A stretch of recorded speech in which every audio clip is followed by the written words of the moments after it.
Boa noite, meus amigos. Vamos dar início agora ao último Clube do Nervo, não é o último, apenas de 2022, que foi um ano em que nós pudemos voltar um pouco àquele convívio, a abraçar os amigos, e, na realidade, essa oportunidade da última edição de 2022 traz uma sensação muito especial, porque nós temos aqui hoje a discussão dos casos clínicos.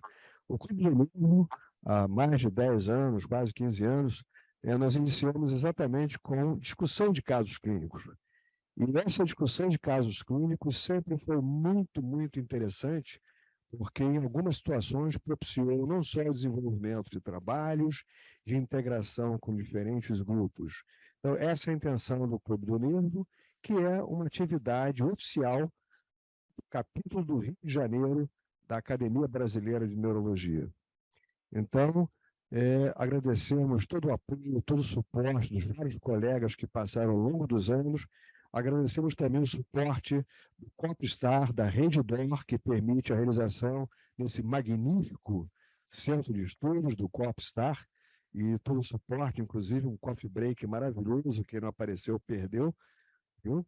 Então, da próxima vez, em 2023, não percam, porque realmente é sensacional. Uma equipe que dá um suporte assim de primeiríssima, isso aqui parece até um estúdio de TV, e a única pessoa que não vai bem sou eu nessa história toda, mas eu garanto a vocês que tem todo um aparato, e sem dúvida a Raquel, que sempre nos ajuda ao longo do ano, o Bernardo, enfim, toda a equipe que nos ajuda a fazer essa atividade.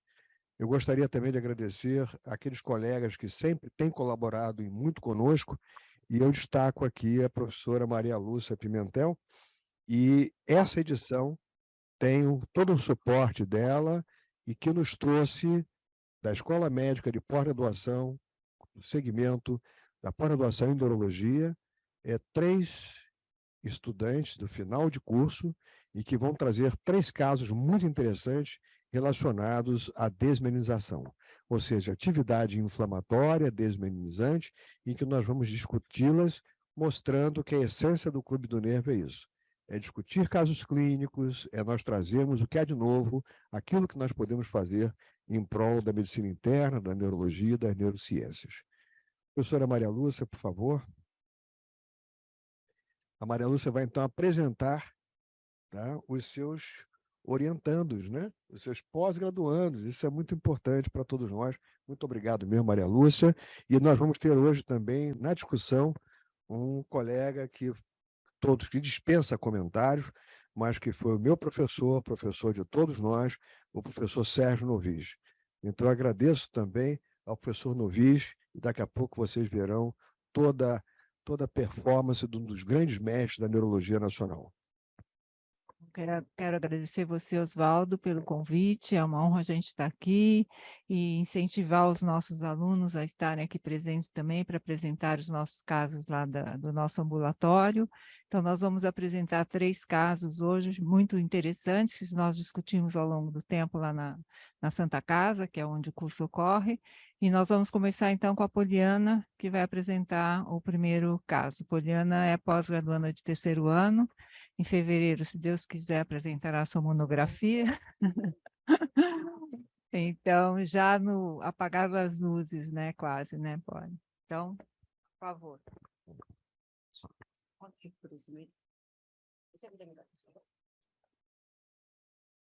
Como é que eu faço aqui? Boa noite, pessoal. Meu nome é Poliana. Eu estou no 3º ano, né, do curso de pós-graduação da PUC em Neurologia.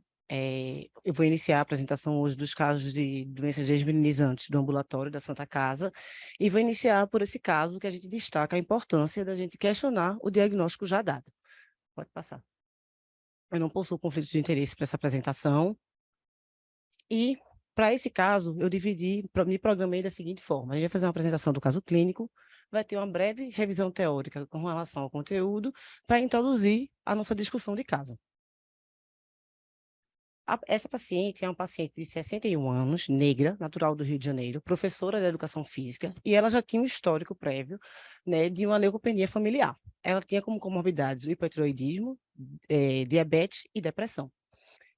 Pode passar.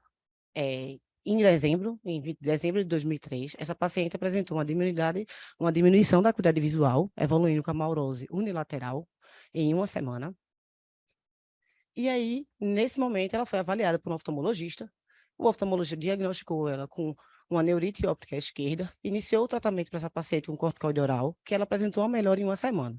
Nesse contexto, o oftalmologista solicitou para ela uma ressonância magnética de crânio, e nessa ressonância magnética de crânio, a gente vê, né, um sinal hipointenso em T1, hiperintenso no flash sagital, né, e, além disso, também tem um hipersinal, do nervo óptico à esquerda, no STIR.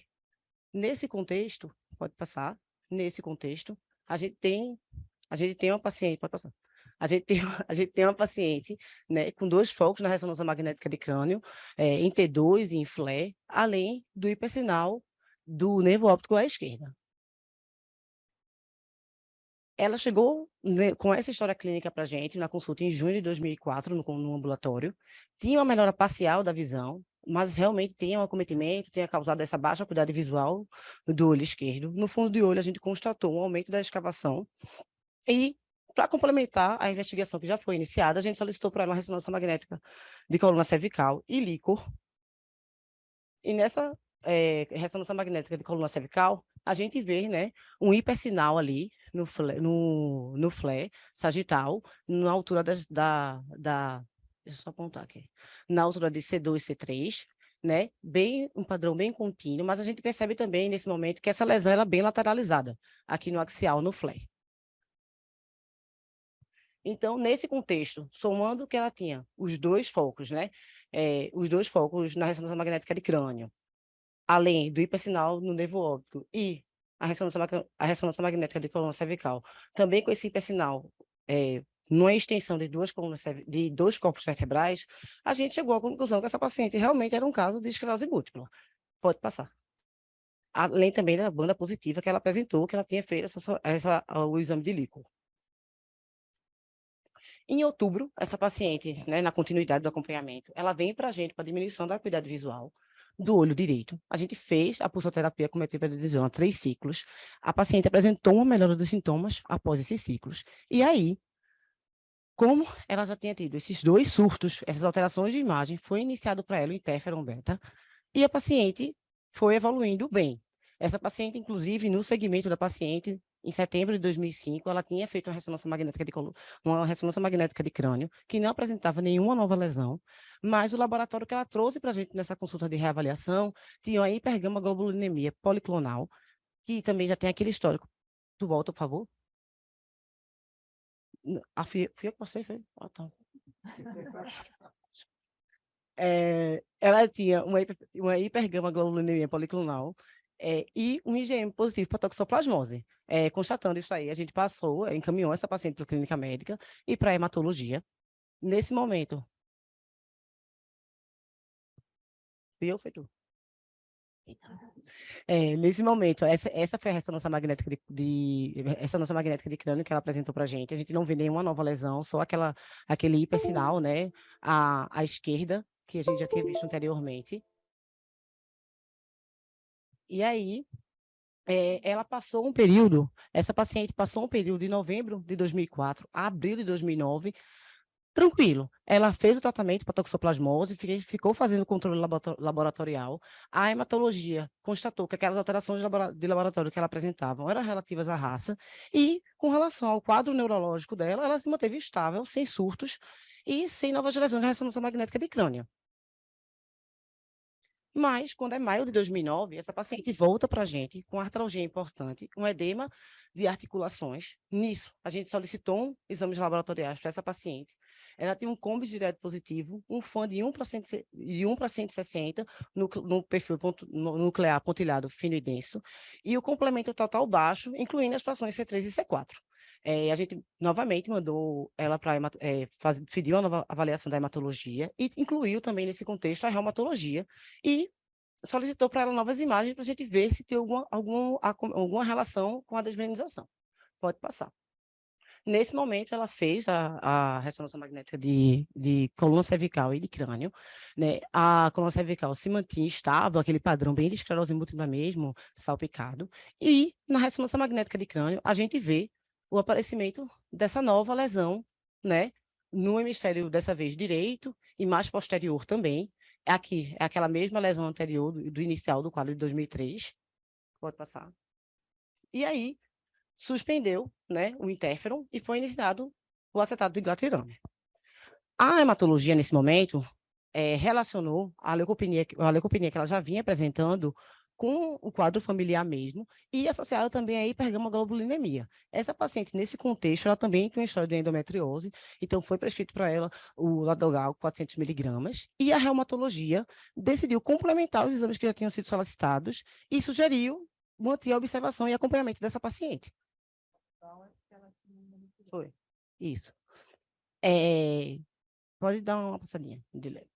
Certo. Então, a gente tem, né? O contexto que a gente tem nesse momento é uma paciente com lesão, né?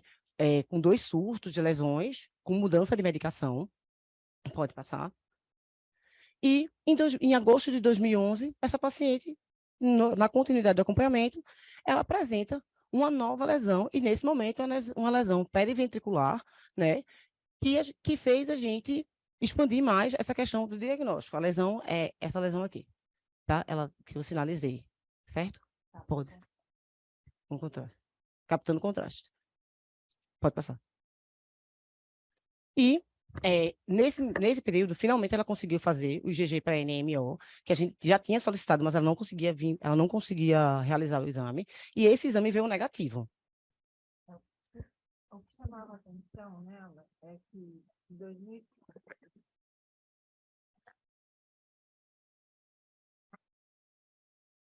Tá? Bom, de 2003 a 2010, ela não tinha uma carga lesional muito grande, né? E apesar dela ter tido surtos, a gente conseguiu observar uma carga, uma lesão que captasse contraste. E a história dela, sempre a gente não estava assim muito confortável com esse diagnóstico, apesar de a gente não conseguir pensar em outra coisa, e sempre insistindo para fazer o IgG-NMO para ela, e ela tinha só, abria o quadro só de neurite óptica o tempo inteiro, né? Então a gente sempre ficava com aquele questionamento. E finalmente ela fez, mas nessa época que vocês veem que é 2012, não era era o ELISA somente, né? Então, que foi negativo. Então agora a gente segue com a história. E aí, em 2016, essa paciente, a gente, no acompanhamento, né, a gente retorna ao prontuário dela e a gente vê que essa leucopenia que ela vinha apresentando era uma leucopenia progressiva, persistente, que não havia melhora, e a gente associou esse quadro a uma reação da medicação. Além disso, além dessa leucopenia, ela também tinha um FAN elevado, então a gente suspendeu o glotirame e decidiu fazer uma nova reavaliação com a reumatologia. Pode dar um... Pode dar mais um. E outro também. Pronto. Então, nesse contexto, a gente para em uma paciente que tem, na verdade, é IgG, né? O IgG PNMO negativo, banda oligoclonal positiva, ela tem também um surto em 2004 e as últimas novas lesões dela foram em 2011. Pode passar. Essa paciente, nesse mesmo quadro, sem uso de medicação, ela permaneceu estável, sem nenhuma intercorrência, até que aos 61 anos de idade, há 16 anos sem surto e 9 anos sem carga lesional, essa paciente obriga a gente a retornar todo o diagnóstico que foi realizado, porque a gente sempre teve esse desconforto com relação ao diagnóstico dela. Em julho de 2020, o que estimulou mais a gente foi porque em julho de 2020, essa paciente retorna ao ambulatório em uma avaliação, apresentando uma parestesia ascendente iniciada em membro inferior direito, com acometimento ascendente para a região dorsal. No exame físico, a gente constatou uma marcha parética, o membro inferior direito dela tinha uma força grau 4, com diminuição de sensibilidade vibratória, e os reflexos cutâneos abdominais realmente estavam diminuídos. Nesse contexto, a gente solicitou, mais uma vez, foi justamente o momento que a gente retornou, mais uma vez, para fazer tudo novamente, a gente solicitou uma ressonância magnética de neuroeixo, um novo líquor E nesse livro a gente fez questão de incluir novamente bandas, IgG-NMO e anti-MOG. Vamos passar. Quando ela retorna para a gente, ela tem uma ressonância magnética de crânio compatível com as últimas ressonâncias que ela tinha feito. Pode passar. Isso é um axial, isso é o sagital. E aí que começa a nossa reviravolta. Por quê? Nessa ressonância magnética de coluna cervical, aquela lesão, que era uma lesão que acometia C2 e C3, ela partiu a ser uma lesão que ela vinha de C2 aproximadamente a T1, né? E bem no padrão assim mais contínua, e além de estar mais contínua e mais extensa, né? Ela está cometendo aí muito mais do que 3 corpos vertebrais, é uma lesão que ela ficou bem centralizada. Eu não sei se vocês lembram, mas ela era bem mais para cá assim, e ela ficou bem centralizada a lesão. Pode passar. E aí, associado a essa mudança da lesão da paciente, a gente teve o líquor também, e no líquor, além de ela apresentar a bandas oligoclonais positivas, tipo 3 idênticas, tanto no líquor quanto no soro, ela apresentou o anticorpo antiporina 4 reagente, tanto no líquor quanto no soro, e o antimog não reagente.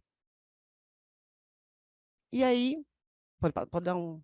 E aí, o que é que a gente tem? A gente tem uma paciente, né, com banda positiva, anti-porina 4 positiva, uma evolução que já tinha feito o exame antes, tinha dado negativo para NMO, uma evolução de aproximadamente 16 anos. Qual o diagnóstico dessa paciente? Então, a gente vai fazer uma breve revisão teórica aqui, que é o que praticamente foi o que foi feito na época que essa paciente começou a apresentar essas mudanças de quadro. A gente sabe, né, que em 1894, como o de Devic, quando ele descreveu o primeiro caso de mielite, quando era mielite óptica, logo depois, né, anos depois, 40 anos depois aproximadamente, Russell Bryan ele veio e comentou que neuromielite óptica e esclerose múltipla eram a mesma doença. E aí, em 2004, Wanda Lennon, ela lançou na Lancet um artigo falando que ela constatou, né, o anticorpo aquaporina 4, fazendo com que existisse a separação, a divisão, né, dessas duas doenças. Além disso, a gente sabe também, em termos de fisiopatologia, que a esclerose múltipla é uma doença que tem um estímulo periférico, que esse estímulo periférico ele tem relação com o linfócito T e B. Já a neuromielite óptica, não. Ela tem o estímulo periférico que vai, por meio da aquaporina 4, estimular mais os linfócitos B e não linfócitos T e B, como na esclerose múltipla. Além disso, também é importante a gente destacar que o acometimento da neuromielite óptica é um acometimento que ele vem, a desmielinização, ela vem mais, né, a nível do que asma. Já na esclerose múltipla, não. Ela geralmente é uma lesão unilateral, né? Em termos de coluna, a gente tem mais uma predominância aqui de coluna dorsal, e na esclerose múltipla mais cérvico-torácica, e nesse padrão, né, pontilhado, não contínuo, como na neuromielite óptica. E também tem a questão da localização, que na neuromielite óptica é mais central, e na esclerose múltipla ela é mais lateralizada, mais posterior. Além também da distribuição em termos de córtex cerebral. Pode passar. E aí, o que é que a gente faz, né? O maior aprendizado desse caso clínico realmente é a questão de você retornar ao diagnóstico. Principalmente neurologia. Neurologia é uma ciência que hoje a gente vê que parece que é uma coisa nova, porque a quantidade de exames que a gente tem hoje em dia é muito maior que antigamente. Então, assim, constantemente, a gente pode ter um paciente de acompanhamento, que faz acompanhamento há 30 anos, que talvez seja interessante a gente rever como é que acomete, como é que é a patologia desses pacientes. Porque o nível de exames que a gente tem hoje, de exame de laboratório e de imagem, aumentou muito. Pode passar. E o que aconteceu, né? Teve a conferência de esclerose múltipla, né? E aí foi lançado na Academia Americana de Neurologia esse artigo, que era justamente um artigo que falava de uma paciente que tinha um caso de esclerose múltipla e evoluiu para neuromielite óptica. E aí, o que é que o serviço considerou? O que é que o serviço fez? Ele reconsiderou o diagnóstico, indo por duas vertentes. Uma vertente do serviço foi, ou o diagnóstico estava errado e o curso dessa neuromielite óptica era um curso atípico, ou o paciente tinha uma esclerose múltipla e uma NMO. Pode passar. E aí, jogando esses mesmos questionamentos para o nosso caso, a gente vê o que seria um curso atípico dessa NMO, né? Tem a questão do posicionamento das lesões, né, a nível cortical, tem a questão da neurite óptica unilateral, E também o quadro inicial dela, a gente vê que era realmente uma mielite que era muito mais cervicotorácica do que torácica, né? E até a localização mesmo, que era uma localização mais lateralizada do que central. E, além disso, que é outra coisa que é importante a gente destacar, é que o paciente teve uma estabilidade do quadro considerável, de coisa de 4 a 5 anos em uso de interferon.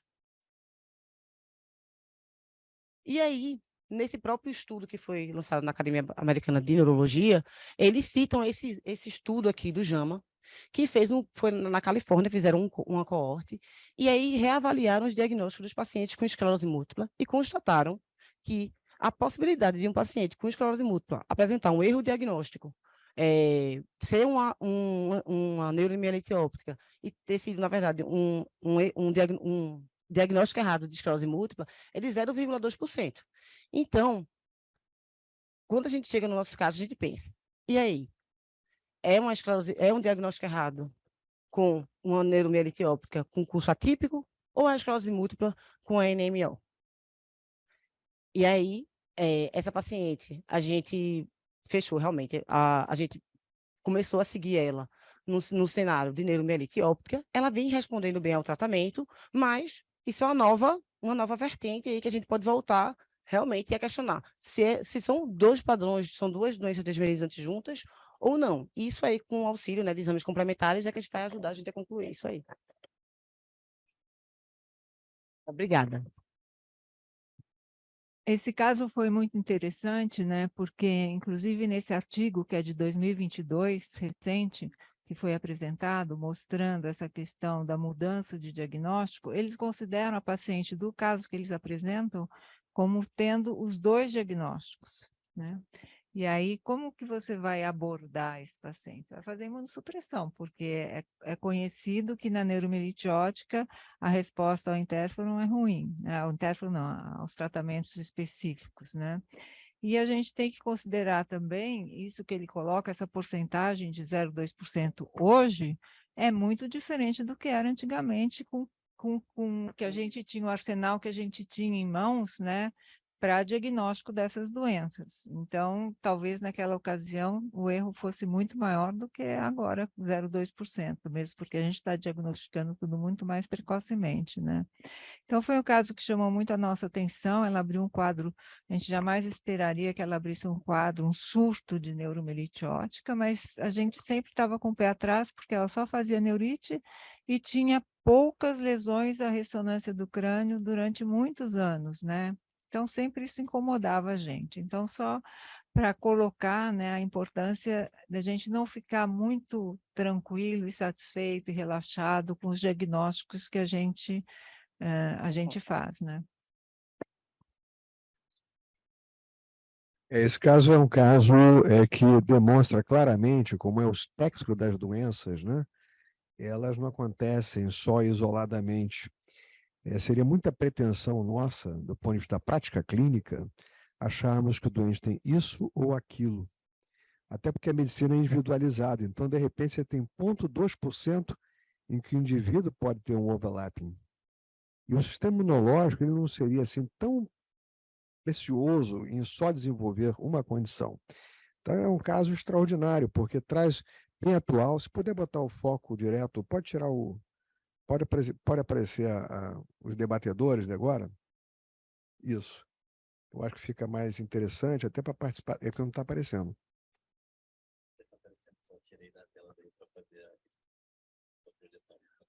Ah, perfeito. Então, aí você pode jogar para mim, tá? E o professor Novi está nos ouvindo também, vendo, e eu gostaria de saber se ele gostaria de fazer alguma consideração agora, porque quando da descrição do caso, ela tinha até dor articular e fazia uso de interferon. Naquela época nós vimos, inclusive, quadros lupus-like associados ao uso do interferon, não só para esclerose múltipla, como também para outras enfermidades. Então, até hoje ainda se usa interferon em algumas situações. E lembrar de que essa síndrome lupus-like, né, porque ela tinha muita dor articular. E essa dor articular, quer dizer, quando você tem um quadro sistêmico, é muito mais relacionado à neuromielite óptica do que praticamente a esclerose múltipla, que é mais autóctone do sistema nervoso central. Então, me parece um caso muito interessante, eu acho que vale a pena, inclusive, um relato, porque um dos grandes problemas que a gente vê hoje na prática clínica é que, às vezes, a gente recebe o paciente de outras instituições com diagnóstico de esclerose múltipla e não é, e o inverso também. Por quê? Porque cada vez os marcadores são cada vez melhores, né? Também não podemos nos basear apenas na imagem. Eu acho que a clínica é soberana, e você mostrou muito claro, Poliana, como a síndrome é soberana, como a clínica é soberana em toda a evolução da história, do exame físico e também dos exames complementares. Professor Sérgio, alguma consideração sobre esse caso? Ele nos traz Olha, ensinamentos importantes. eu não estou conseguindo que o meu vídeo entre, não sei por quê. Não, mas nós estamos vendo o seu vídeo. Apenas a Estão parte da vendo? Estamos, a barbicha está aparecendo e a camisa. Agora, quando você chega. Agora sim. Agora. Não, mas eu não estou vendo. Ah, você não está te vendo? Não, Não está nos vendo, não? não. Quando Mas eu estou. o vídeo diz que o organizador, ou não sei o quê, desativou o seu vídeo. Ele Tudo está bem, eu não mexendo. preciso me Ele está ver, mexendo. porque eu Nós estamos vendo. faço isso todo dia, de manhã e de noite, no espelho. Mas, enfim. Se estão me ouvindo, eu acho que... Estamos ouvindo, estamos ouvindo. E vendo também. Então, sem dúvida nenhuma, esse caso permite uma série de reflexões. A primeira que eu acho mais importante é que não há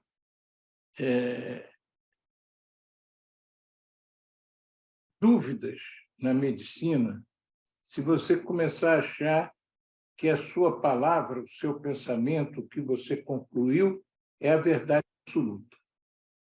Nós, médicos, temos que estar sempre abertos a reformular a opinião, a aceitar a nova ideia do caso, a observação do outro médico e tal. Então, a primeira pergunta que eu lanço aí para tirar a noite de vocês é a seguinte: será que a neuromielite óptica é uma forma clínica da esclerose múltipla?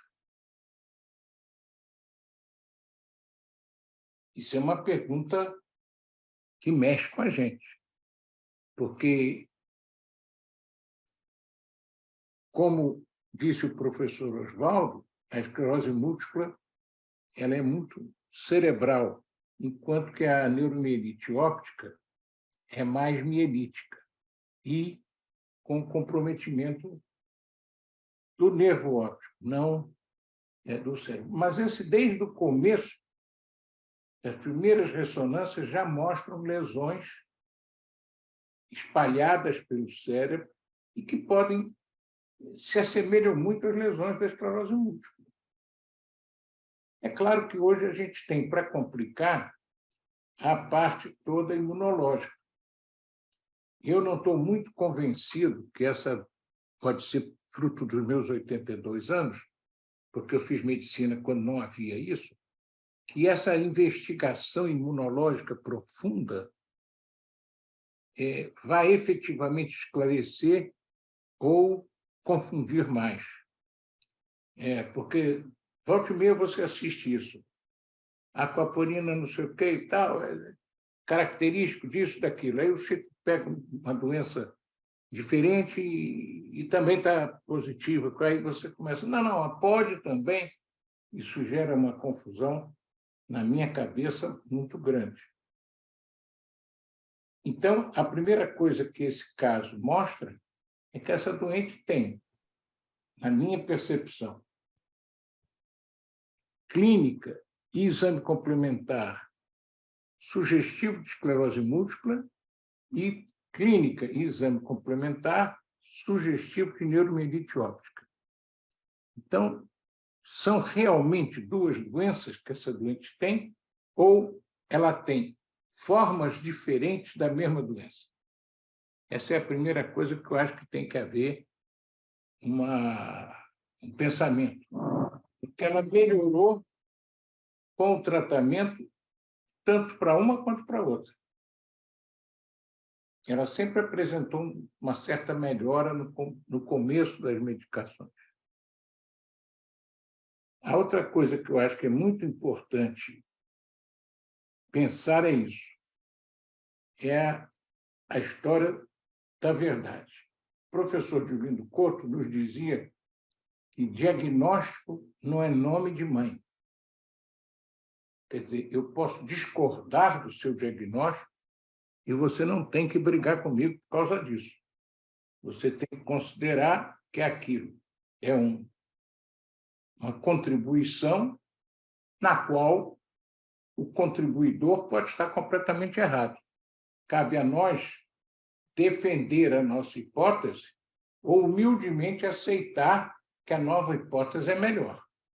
E esse caso é um caso exatamente que permite isso.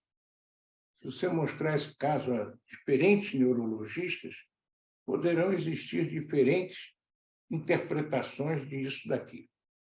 Mas é um caso extraordinário que só demonstra para mim, velho, em casa, como todo indivíduo que levou uma vida muito agradável, eu acho que há um preparo para o indivíduo poder cair fora. Não é um negócio assim, no meio da rua, e cai fora, não. Há um período de reflexões, de revisão do passado. O dia que a doutora Maria Lúcia sentou-se na minha sala para conversar, e eu disse para ela, com 5 minutos de conversa, você será a chefe de clínica. Hoje ela é a chefe do serviço, mostrando como aquele meu diagnóstico estava absolutamente certo. E aí, realmente, se alguém vier me dizer que eu errei no diagnóstico, bom, aí é nome de mãe. Quer dizer, aí eu vou brigar com o sujeito. O professor Julinho me perdoe. Mas eu acho que é um caso digno de ser levado a um congresso, porque aí você tem um plenário em que pode levantar lá um cidadão e dizer, porque, por exemplo, eu nunca vi, em 60 anos de neurologia, um caso igual. Não sei se tem alguém que tenha visto, mas eu não vi. Muito bem, o que pode ter acontecido? No meu tempo, a gente não conseguia ir tão profundamente na avaliação complementar. E não tinha ressonância, não tinha nada disso. Então, era muito baseado na opinião do médico. E talvez aquilo que você achasse mais evidente, naquele caso, você chamaria de esclerose múltipla, ou outro de neuromielite óptica. Você não teria uma forma de confirmar essas coisas. Eu acho que é um caso que foi, digamos assim, tem dúvidas se foi esclarecido ou atrapalhado pelos exames complementares. Agora eu quero ouvir vocês. Maravilha, Sérgio. Agora você sempre, quando o Pedrão ele cai fora, você sempre cai dentro, viu? Então você está sempre dentro, nunca cai fora, está sempre dentro. A grande pergunta, a grande questão, acho, para o paciente existem algumas indicações para a neuromielite óptica em termos terapêuticos hoje e para a esclerose múltipla. E aí, Poliana, o que você pretende fazer para esta paciente? Essa é a grande questão, né? Quer dizer, o doente quer saber como é que eu vou me beneficiar daquilo que o doutor está propondo. E o que você faria? Ou você chegaria, professora, o que faço? Não, com certeza eu iria, né, professora, o que é que eu faço?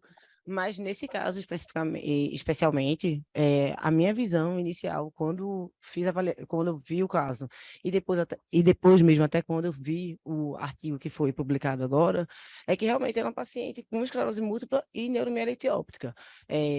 O fato dela não piorar do quadro com interferon, a característica das lesões, um quadro muito brando, porque você vê uma paciente que passou 16 anos, vamos supor que seja realmente um quadro de neuromielite óptica, uma paciente que passou 16 anos num curso de doença tão brando, é uma coisa que também, assim, que chama muita atenção.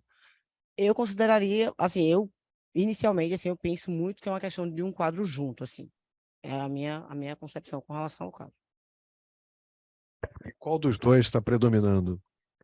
Nesse momento, eu acho que agora, nessa fase que ela está da vida, eu acho que é mais a neuromerite óptica. Inicialmente era mais a esclerose, mas agora eu vejo mais, em questões clínicas e de laboratório, mais a questão da neuromerite óptica. Você vê que a pernambucana foi ali, ó, na bucha, né? Ela foi firme. E é isso aí, não é, Sérgio? A gente tem que ter determinação para que se possa fazer um acompanhamento perfeito para o nosso paciente. Professora Maria Lúcia, qual é a conduta, então? Bom, nós inicialmente tentamos fazer para ela rituximab, né? Mas foi assim, impossível. Não conseguimos, ela entrou na justiça e começou a demorar muito, então nós optamos por começar a azatioprina para ela, está com a azatioprina 150 miligramas dia, está estável, ainda ficou com uma pequena sequela desse surto, desse último surto, mas está bem, isso já tem quanto tempo? Foi 2 anos, né? E ela está estável. Maria Lúcia, eu tenho que agradecer a você toda a colaboração, porque exatamente são os casos clínicos que ilustram muito a nossa prática e nós aprendemos sempre muito com os casos clínicos, né? Esse caso realmente excelente e merece uma comunicação, porque eu estava até comentando com a Maria Lúcia, bem feito, bem organizado. Eu vejo que a rapaziada hoje em dia, né, os residentes, especializandos, eles têm uma capacidade de preparar seus slides com muita atenção, muito carinho, coisa que eu também, eu não serve, eu não tenho mais essa habilidade não, viu? Mas essa rapaziada aí tem uma habilidade de fazer os desenhinhos e tal, que torna, isso faz com que a apresentação seja extremamente agradável. Muito obrigado mesmo, Poliana. Tá? E vamos passar para o próximo caso, cada adiantado da hora, em que a Raquel Molina, que é especializanda E2 da PUC, vai nos apresentar um outro caso também muito interessante. Obrigada.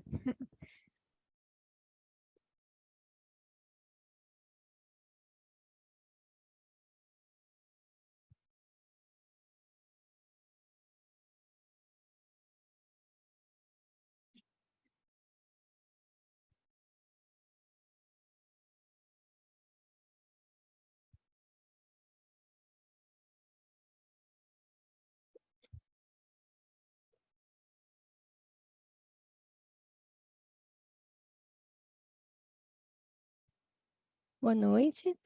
Primeiro, agradeço ao professor Oswaldo, a professora Maria Lúcia pelo convite, a oportunidade de discutir mais um caso nessa sessão. Já me adianto que eu não tenho os mesmos talentos de Poliana com a apresentação dos slides e da tecnologia, mas eu fiz o melhor que pude. E vamos então para a discussão. Vou testar se está passando meus slides. Também não. Pode passar então para mim, por favor.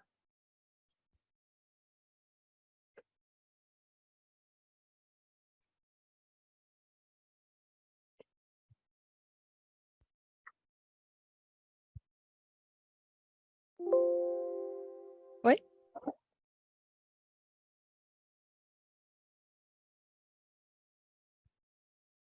Eu tenho que apontar para lá. Ai, acho que agora foi, eu estava apontando para o lado errado. Ótimo. Bom, então, dando início ao nosso segundo caso da noite, é uma paciente nossa do ambulatório também, uma mulher jovem, branca, de 21 anos, natural do Rio de Janeiro, solteira, e ela se apresenta ao serviço por uma queixa de síncope seguida de cefaleia e vômitos. E qual é a história que ela conta, né? Então, ela teve esse episódio de síncope com cefaleia e vômitos, e 10 dias depois ela evolui com estrabismo convergente e diplopia. Ela, quando se apresentou, ela também se queixava de parestesias nas mãos e nos pés, desde o início da instalação do quadro. No exame neurológico, ela tinha apenas um teste de Fukuda com desvio de marcha para a direita, tinha a paresia do sexto nervo craniano bilateralmente, né, causando estrabismo. Tinha uma acuidade visual normal bilateralmente, com pupilas isocóricas, fotorreagentes, e não tinha alterações outras comemorativas, de força, reflexo, sensibilidade ou coordenação.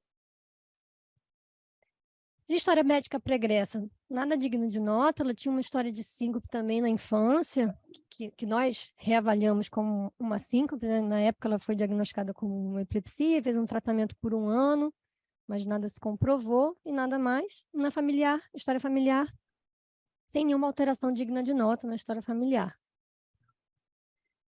Então, inicialmente, a gente pediu uma ressonância de crânio para começar a investigação desse caso, e aí nos surpreendemos com... Surpreendemos não, né? Já era uma das hipóteses, né? Pelo estrabismo convergente, a queixa de cefaleia, mas... E aí, na ressonância de crânio, se confirmou, né, os achados de hipertensão intracraniana. Então, nós vemos no primeiro quadrado, não sei se eu estou aqui, a tortuosidade dos nervos ópticos, o achatamento das escleras posterior e o sinal da cela vazia. Uma angiorressonância que veio normal, já porque uma das hipóteses também era algum quadro de trombose, algum quadro venoso, mas já adianto que foi normal. Ok. Vamos investigar, então, essa hipertensão intracraniana dessa paciente. Primeiramente, com a punção lombar. Eu não tenho aqui o valor da pressão de abertura, tá? Mas foi retirado primeiro 25 ml, e na segunda punção lombar foi retirado 30 ml do líquor, porém ela não melhorou os sintomas com essas retiradas. Os exames laboratoriais iniciais da investigação vieram normais, e ela já tinha também outra investigação de neuroeixo, né, como a tomografia de crânio, tórax, coluna cervical, torácica e lombar, também todas normais. Ih, parou de passar. Foi. Começamos a tratar a hipertensão intracraniana, né, ainda a princípio idiopática, sem uma causa estabelecida, com Diamox, né, 2 vezes ao dia, e dexametasona. E seguimos a investigação, porque, afinal, ela era uma paciente que não tinha fatores de risco clássicos de uma hipertensão intracraniana idiopática. Eu não coloquei aqui o IMC dela, mas ela tinha um IMC baixo.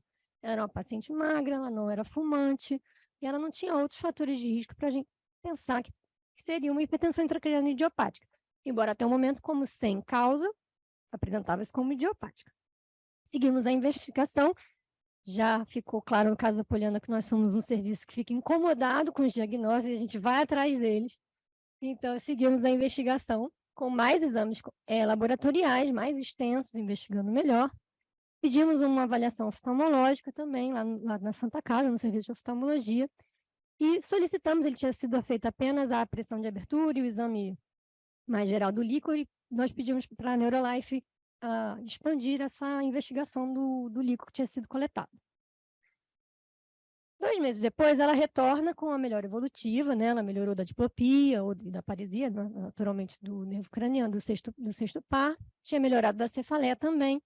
A avaliação oftalmológica era normal, ela não tinha sinais de neurite óptica, não tinha sinais de perda da acuidade visual, nada, né? Não tinha melhorado. E aí retornou para a gente com os exames laboratoriais da investigação que tinha sido, né, estendida. O líquor, então, né, ela tinha a pressão inicial de 19, a pressão final de 13. Isso já foi da segunda coleta, tá? A gente não tem aqui o dado da primeira coleta. Uma célula, proteína de 41, uma glicose de 40, um antiaquaporina 4 negativo, bandas negativas, antimog negativo. O que ela tinha de alterado, então? Um índice kappa, levemente aumentado, o valor de referência era 2,9, um índice kappa de 7,23, e um aumento significativo de neurofilamentos, né, 4.852. Ok, então estamos diante de uma doença inflamatória, né, e aí a gente já tinha solicitado uma investigação laboratorial sérica também para fatores reumatológicos, e aí nos deparamos com um FAM elevado e um VHS também elevado, discretamente elevado, e um anti-Rho positivo e um anti-LA positivo, sem outros fatores de doenças reumatológicas positivas, né? Só esses 2 achados. Ok. Por esses achados, nós encaminhamos, então, ao serviço de reumatologia da Santa Casa. E lá na Santa Casa, nós temos a facilidade de ter esse diálogo com outros departamentos, o que facilita bastante os casos em conjunto. Então, com esse achado, nós encaminhamos a reumatologia e eles deram seguimento à investigação.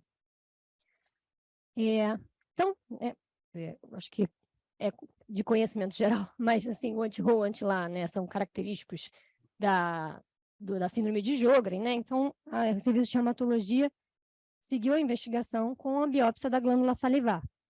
Eu vou falar mais à frente, mas já me adiantando para fazer sentido na história, que ela aí começou a abrir um quadro de síndrome seca, já nesse momento, bem depois. O que facilitou a investigação, e aí ela fez a biópsia da glândula salivar, que mostrou uma célula adenite crônica focal com formação de focos linfocíticos periductais por lobo. Essa imagem histopatológica não é da paciente, é de um artigo que tem esses mesmos achados que eu botei aqui para reproduzir e representar, tá? Que são os focos linfocíticos periductais. E esses são os achados típicos para o diagnóstico de Sjögren. Então, ela começou, como eu tinha me adiantado, né, a síndrome seca nesse período já, com xerostomia e disfagia, e foi iniciado pelo Serviço de Reumatologia a azatioprina e hidroxicloroquina.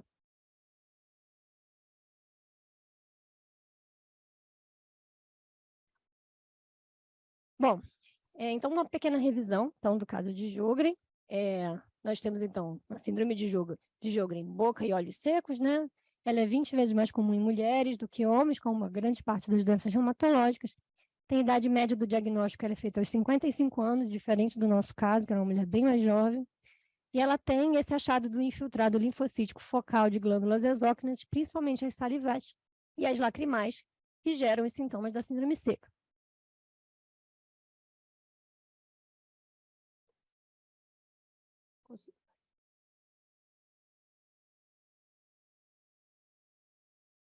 Oi? Não. Parou de funcionar aqui.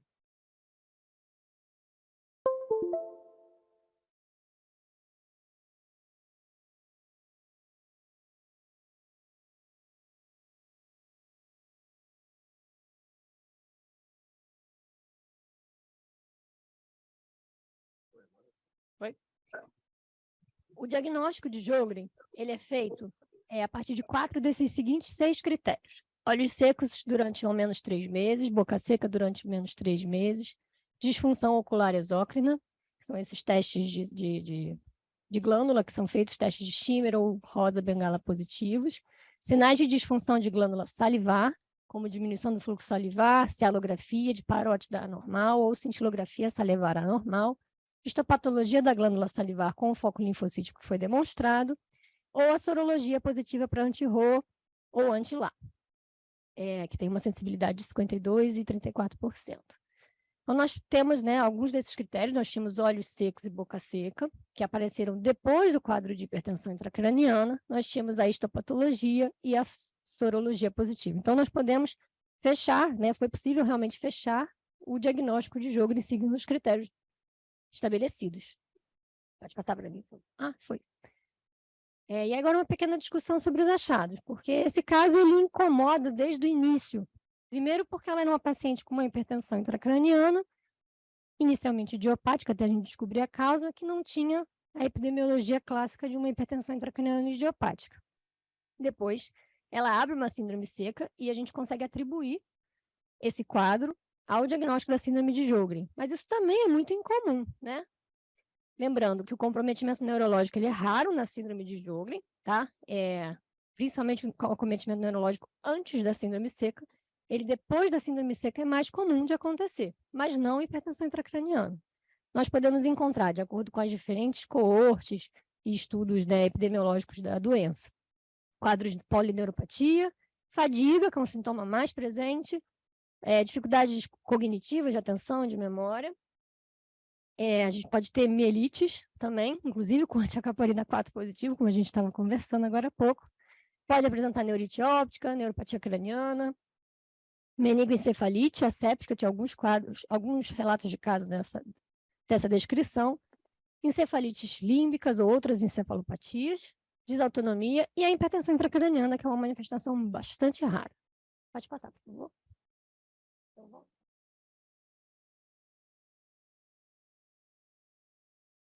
Diante desse caso, nós fomos para a literatura, né, investigar. Peraí, isso pode ser mesmo da Sjögren? É isso mesmo? Então, existem apenas relatos de caso, apenas um artigo ou 2 com uma discussão de alguma série de casos, mas não passa disso, a gente não tem nenhum estudo maior. Mas acontece, assim, já foi descrito em diferentes países, né, a hipertensão intracraniana como um sintoma da síndrome de Sjögren. Inclusive, como vocês veem aqui, pode inclusive ser uma apresentação inicial da síndrome, embora muito rara, pode acontecer. Então, não são apenas relatos de casos e raros séries de casos com descrição de manifestações neurológicas como primeiro sintoma da síndrome de Sjögren e o envolvimento neurológico. Após a manifestação da síndrome seca, ela é mais comum, mas como abertura do quadro é bastante raro. E a maioria dos casos descreve a presença dos anticorpos, né, anti-Rho e anti-LA, associados à doença neurológica inicial, e a síndrome seca se manifesta posteriormente. Então, essa dica, a gente vê um quadro neurológico que já vem com os anticorpos, né, positivos, anti-Rho e anti-LA, já é uma pista, de fato, para a gente pensar no diagnóstico, mesmo que no momento em que a gente vê o paciente, ele ainda não tenha nenhuma outra manifestação da síndrome de Sjögren, mas ele ter os anticorpos positivos já é um indício de que ele realmente vai abrir a síndrome seca posteriormente.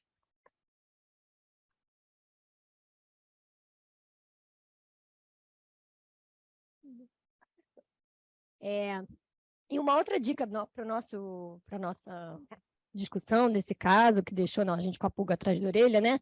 Foram aqueles achados do líquor, né? Antes mesmo de vermos a parte reumatológica positiva, já havia um indício do que estava acontecendo pelos achados do líquor, né? Lá na Santa Casa, nós temos um estudo em colaboração com a Neurolife, em que a gente investiga, né, doenças desmielinizantes, né, em colaboração com eles, e temos, inclusive, esse pôster publicado, né, alguns trabalhos publicados na área sobre o papel dos neurofilamentos nas doenças desmielinizantes, nas doenças inflamatórias, assim como o índice kappa. Esse aqui é um artigo, não é desse caso especificamente, mas mostrando esse trabalho em conjunto, né, das cadeias livre, leve e kappa como marcadores, né, de doença desmielinizante e de acometimento do sistema nervoso central. Então, a presença das cadeias kappa e dos neurofilamentos já são marcadores para a gente pensar numa doença inflamatória e de dano neuronal. As bandas oligoclonais não estavam positivas no nosso paciente, mas já foram descritas, inclusive, em casos de abertura de sintomas neurológicos na síndrome de Sjögren. O índice kappa e os neurofilamentos são biomarcadores promissores, então, para o diagnóstico, prognóstico e avaliação de progressão de doença em várias doenças imunomediadas do sistema nervoso central, não apenas as doenças desmielinizantes do sistema nervoso central, mas todas as doenças inflamatórias e imunológicas. E a investigação do painel reumatológico, ela se faz necessária e se mostrou essencial no nosso caso, né? Então, já era uma primeira pista, pelo que a gente percebeu no líquor, e a investigação reumatológica extensa nos deu a dica do diagnóstico. Nós pudemos encaminhar a paciente a tempo para o serviço de reumatologia, e ela recebeu o diagnóstico precocemente. Então é isso, eu queria agradecer ao nosso serviço e à nossa equipe maravilhosa, que eu tenho muito orgulho de fazer parte. Parabéns, Raquel. Esse caso foi muito interessante, porque a gente está fazendo essa parceria com a Neurolife, né? Então, eles têm dosado tanto o índice kappa quanto o neurofilamento no líquor dos nossos pacientes. E essa menina tinha vindo de outro serviço, já veio com diagnóstico de hipertensão intracraniana, tratada com Diamox, mas ainda tinha a sintomatologia neurológica, né? E a gente partiu para a investigação. E antes mesmo de nós termos o resultado das provas reumatológicas, nós tivemos acesso aos resultados do líquor. Então, a hora que a gente viu aquele resultado de kappa elevado, neurofilamento tão alto, a gente falou assim, essa hipertensão intracraniana tem alguma coisa, né? Não é uma idiopática. E então nós encaminhamos para reumato, e foi muito interessante porque quando conversamos com ele falou assim, olha, Maria Lúcia, a gente insistiu muito, muito com ela, mas não tem nadinha de sequinho na sua boca, não? Até que ela disse que talvez tivesse, porque ela realmente não tinha. E eles resolveram fazer a biópsia e deu positivo, né? Então, foi um caso bem interessante, mostrando para a gente que esses novos biomarcadores são muito importantes para orientar a gente na investigação diagnóstica. Então, ela finalmente foi diagnosticada, está sendo tratada, recuperou o déficit neurológico e está sendo acompanhada lá na reumatologia. Estava aqui lembrando, Maria Lúcia, de um colega nosso que hoje está nos Estados Unidos, lá da UERJ, o professor Roger, e sempre estudou muito, um reumatologista dedicado à síndrome de Sjögren, né? e tivemos a oportunidade, não só lá, como também no Fundão, com o professor Pape, em que eu não lembro de casos de hipertensão intracraniana. Realmente é uma situação bem rara e, como você referiu na sua apresentação. E a questão também da síndrome seca, que a gente sempre pergunta, né? Faz parte da anamnese, e como a Maria Lúcia falou, não tem nada sequinho, não tem. E, às vezes, você tem um overdiagnose. A gente vê com frequência, às vezes, um diagnóstico de Sjögren que não é bem Sjögren, porque você não tem marcadores biológicos para isso, bem definidos. Mas, mais uma vez, nós ficamos na dependência do marcador biológico. Mas, se a gente for prestar atenção, né, efetivamente, a clínica nos ajuda consideravelmente aí. Quer dizer, embora tenha postergado um pouquinho o aparecimento da síndrome seca, mas a gente tem sempre que pensar nela, invariavelmente. Achei aquela imagem muito bonita na ressonância, mostrando o nervo óptico, o estado que ele ficou. E você chamou a atenção que era uma moça magrinha, igual você também, bem fininha, bem, viu? Coisa que difere, não é o usual você vê uma hipertensão intracraniana. Então vejam que várias são as nuances clínicas e os ensinamentos que esses dois casos, e particularmente esse também, nos trazem. É importante, e aproveito, eu sempre repasso isso com os nossos colegas mais jovens, viu, que publiquem. Eu já vi no New England, por exemplo, uma publicação apenas de reflexo exaltado em HTLV1, sabe? Então, eles acham sensacional isso. Nós precisamos publicar, não deixem de publicar. A gente pode não passar na primeira, mas na segunda, na terceira, daqui a pouco a gente consegue publicar. Então, não deixe, porque são casos muito interessantes. Esses casos, relato de casos desse naipe, todos nós aprendemos, porque sempre vai nos deixar um alerta, um red flag, diante de situações novas que apareçam. Viu? Obrigado mesmo, Maria Lúcia, por esse segundo caso também. Excelente, muito bom. Sérgio, você quer fazer um comentário? Eu gostaria, mas continuo não aparecendo. Não, mas a gente está te vendo agora. Eu só vejo... Olha, você desligou alguma coisa aí, Sérgio, na imagem. Tem um lugarzinho, tem uma câmera, tá? Dá uma clicada aí onde aparece. Eu clico aqui no iniciar vídeo. Agora, estou te vendo. Agora não clica mais nada. Estamos te vendo. Pois é, mas eu não estou vendo. Não, mas nós estamos te enfim, vendo. Mas é assim mesmo. O que eu queria chamar a atenção, depois de ter ouvido os dois expositores, e isso me traz uma alegria profunda, é a excelente qualidade didática dos expositores. Quer dizer, eles não atrapalham o que falam, falam claramente, de tal forma que tenho certeza que efetivamente ensinam. Que se você transmite de uma forma normal, natural, a pessoa acredita. Então, isso é muito importante. E um comentário que a mim me tem trazido muita preocupação e muita tristeza. A Maria Lúcia chegou, inclusive, a dizer que a paciente teve que ir à justiça para obter exames complementares cujo custo é excessivo.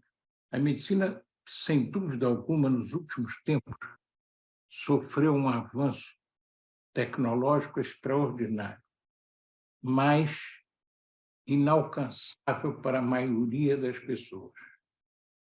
Ou ela tem um atendimento numa instituição que tem capacidade financeira para realizar tudo isso, ou ela tem um seguro que aceita pagar, ou realmente, se ela é uma pessoa honesta, que não participou do Lava Jato, nem nada, essa pessoa vai ter dificuldade para realizar esses exames. Então, ficamos muitas vezes assim. Na minha experiência de ambulatório, que eu fiz durante 50 anos, tanto na Santa Casa, como no Hospital do Fundão, como no Instituto de Neurologia, eu queria chamar a atenção de vocês uma coisa. nunca façam o diagnóstico da pessoa de forma definitiva. A pessoa, não estou me referindo à doença. Inúmeras vezes, no Hospital do Fundão, na Santa Casa, em que eu, por exemplo, um epilético merece uma ressonância magnética.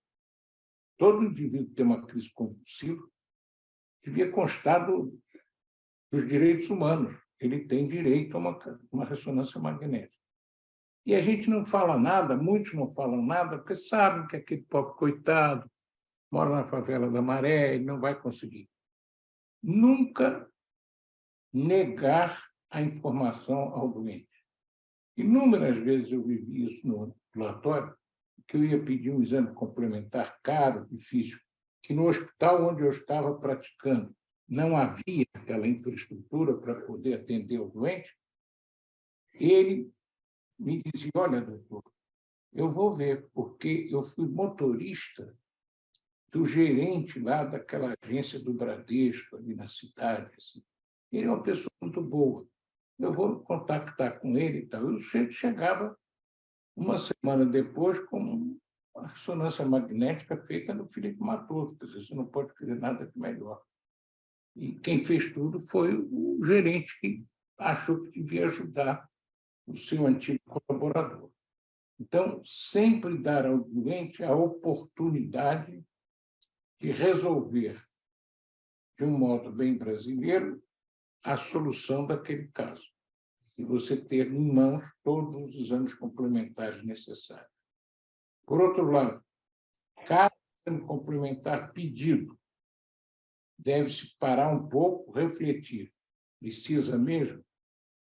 Porque, do momento como a nossa medicina caminha, esse doente jamais seria diagnosticado no SUS, porque isso não é uma consulta de 3 minutos. O que o senhor sente? A dor de cabeça, então vai fazer uma ressonância. Chega a ressonância, ele não sabe o que vai fazer com aquilo. Então, com toda sinceridade, um grupo tão seleto, eu peço que vocês não se esqueçam nunca dessa passagem pelo curso da professora Maria Lúcia, que, indiscutivelmente, eu estou muito feliz de ver que ela está efetivamente preparando neurologistas, que poderão ser líderes da neurologia no futuro. Então, parabéns, 2 casos extraordinariamente bem apresentados, casos complexos que exigiram muita reflexão, muito pensamento, muito uso do conhecimento, mas que foram apresentados a nós, que dá-se uma impressão de que foi uma coisa simples. Mas quem atendeu o doente sabe o trabalho que deu. Mas realmente não se deve meter medo ao auditório. Deve-se apresentar os assuntos complexos como foi apresentado aqui. Eu não fiquei com medo de nenhum desses doentes. E se eu não souber, eu vou chamar um de vocês para me ajudar. Não tem problema nenhum. Chamar o colega para dar uma opinião num caso difícil é uma atitude extremamente adequada. De maneira que, meus parabéns. Fiquei muito feliz. Inclusive, quando o doutor Oswaldo me telefonou, eu disse: Oswaldo, essa hora eu tenho fisioterapia. Mas telefonei para o fisioterapeuta e disse: olha, eu não tenho a menor condição de fazer a fisioterapia, estou me sentindo muito fraco. Amanhã nos falamos. A fisioterapia foi bem melhor essa, está vendo, Sérgio? Estou tendo uma fisioterapia cerebral que é muito... Isso. Você está se sentindo muito melhor com essa fisioterapia. Eu estou certeza disso. Certeza. Mas olha, você chamou a atenção para uma coisa importante, né? Muitas vezes o paciente tem que ter a sorte de encontrar pessoas que possam cuidar delas adequadamente.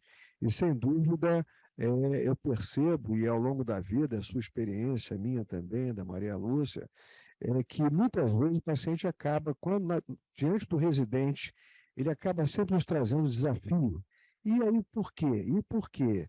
Então, a gente vai evoluindo nesse processo e auxiliando o doente até chegar a um diagnóstico definitivo ou quase definitivo, em que possamos tratar adequadamente do paciente. E devemos ter a humildade sempre de fazer uma revisão da nossa própria proposta de diagnóstico. Quantas vezes eu mudei meu diagnóstico? Quantas vezes você mudou o seu diagnóstico, Sérgio, Maria Lúcia?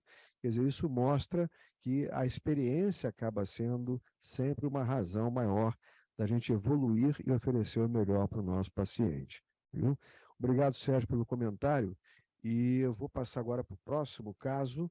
Depois nós podemos voltar a cada um deles com mais tempo. Que o Rodrigo Pereira, agora teremos o Rodrigo, que vai apresentar também um caso muito interessante. Vamos lá, Rodrigo. O Rodrigo também da Escola Médica de Pós-Graduação da PUC, do curso de pós-graduação em Neurologia, e tem a professora Maria Lúcia Pimentel como a professora titular do curso. Boa noite.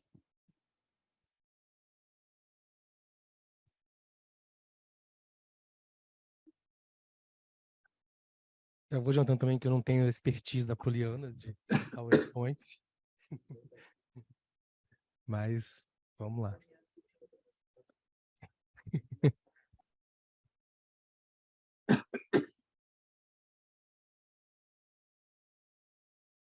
Bom, o nosso caso, então, é uma paciente de 33 anos, do sexo feminino. Na verdade, ela procurou o nosso serviço para uma segunda opinião. Tá? Isso foi em 19 de janeiro de 2021, e ela tinha um diagnóstico de esclerose múltipla desde 2020. O caso dela era o seguinte: em julho de 2020, ela apresentou uma dor no olho esquerdo, que evoluiu uma semana para o olho direito, com uma turvação visual que melhorou depois de 15 dias. Em novembro de 2020, ela apresentou uma dormência na língua e hemiface direita, procurou um serviço de emergência, fez uma tomografia de crânio, que não tinha lesão aguda, foi medicada com prednisona por 5 dias, porém não melhorou. Procurei então um neurologista, que prescreveu prednisona por mais 9 dias e a ciclovir, que teve melhora parcial. E depois ele veio com uma dormência aí na região malar direita. E 15 dias depois, com embaçamento visual bilateral, com diplopia e uma sensação de desequilíbrio. Tinha também uma área de formigamento aí no dorso à direita. Em 18 de dezembro, então, ela foi olhada pelo neurologista, apresentando diminuição da força no membro inferior direito e uma ataxia cerebelar. Ele solicitou uma ressonância que veio com essas lesões aí, uma justa cortical, periventricular. Tinha uma lesãozinha cerebelar também. Oswaldo, não está se ouvindo, vendo os slides. Deixa eu só comunicar. Tem que compartilhar a tela. Pode avisar que vai ser compartilhado. Tá, vamos compartilhar agora, peraí.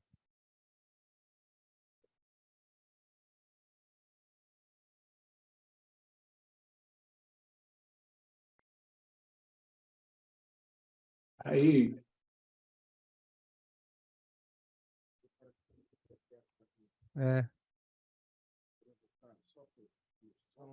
Só não...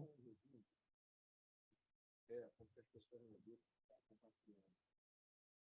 Obrigado, Sérgio.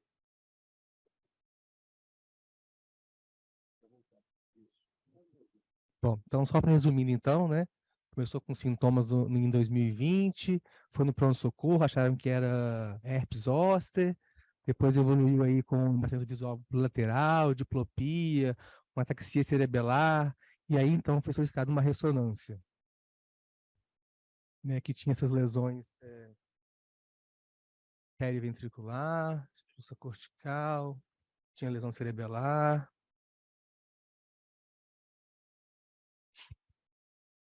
Ela foi então internada, né, fez uma pulsoterapia por 5 dias, que evoluiu com uma melhora e foi coletado exames de líquido e laboratorial nessa internação.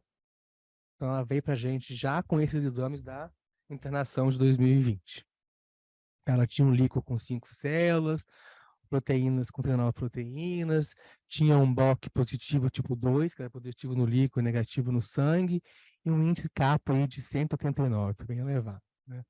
O laboratório, hemograma tudo normal, não tinha sorologias negativas. Bom, de HPP ela tinha uma intolerância à lactose, ansiedade, insônia, hematorragite, um nódulo na mama esquerda que ela estava acompanhando aí há 3 anos, né? Não fazia uso de nenhuma medicação. No dia da consulta ela estava com exame neurológico normal, um EDSS de 0, né? A gente solicitou novos exames laboratoriais e já solicitamos o JCV para ela. Bom, no dia 9 de fevereiro, ela retornou com os restantes exames laboratoriais. Nessa época, então, ela tinha uma tiroidite, né? Com as provas de atividades reumáticas negativas, sorologia para herpes, tomegalovírus, toxoplasmose negativas, uma vitamina D baixa, e já voltou com a sorologia JC negativa, né? A gente pensou aí, por causa da alta carga lesional dela, já começar com natalizumab. A paciente era uma paciente que ela era estudada, ela fez a pesquisa dela no Google da doença, e ela não queria tomar o natalizumab por causa da infusão mensal. Então, ela insistiu em fazer o ocrelizumab. Então, acabou que a gente trocou para o ocrelizumab, então. Ela retorna aí em março, tá? Nesse dia ela já tinha uma queixa aí de estar 4 dias com alterações visuais, no olhar para a esquerda, tinha um desequilíbrio para caminhar, uma dificuldade para escrever. Ela tinha iniciado por conta própria Predizin, se não me engano, há 2 dias já. Nesse dia, no exame neurológico, ela tinha um nistagmo horizontal no olho esquerdo, olhar conjugado para a esquerda, não tinha dor, movimentação ocular. Acho que ela tinha ligado e tinha pedido uma ressonância, a gente pediu uma ressonância, ela voltou já com a ressonância. Não tinham lesões capitãs de contraste, mas tinham 2 novas lesões ovaladas no giro frontal esquerdo, justa cortical, sem sinais de inflamação. Não tinha captação pelo contraste. Captação pelo contraste, isso, desculpa. Essa é a ressonância dela, a gente tem a imagem.